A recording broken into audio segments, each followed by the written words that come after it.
यहाँ को खबर दें, अमेरिका ने पाकिस्तान के बैलिस्टिक मिसाइल प्रोग्राम को वाशिंगटन के लिए खतरा करार दे दिया। नायब मुशीर बराए कौमी सलामती जॉन फाइनर ने दावा किया कि पाकिस्तानी मिसाइल अमेरिका अहदाफ को भी निशाना बना सकते हैं। महकमा खारजा ने long range ballistic missile programme की हिमायत से इनकार को अपनी देरीना पॉलिसी का हिस्सा करार दे दिया।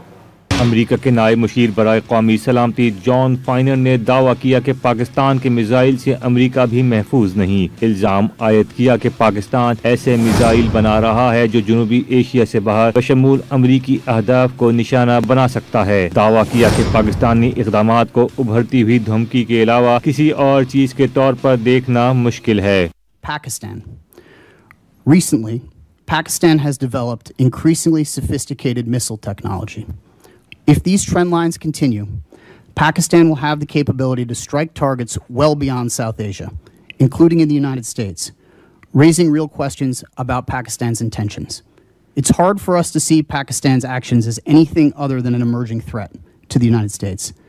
अमेरिकी महकमा खारजा ने launching range ballistic missile programme की हिमायत से इनकार को अपनी देरीना पॉलिसी का हिस्सा करार दे दिया। नायब तर्जुमान वेदांत पटेल ने पाकिस्तान को अमेरिका का अहम शराकतदार करार देते हुए वाज़ेह किया कि पाबंदियों से दीगर शोबों में पाक अमेरिका ताल्लुकात मुतासिर नहीं होंगे।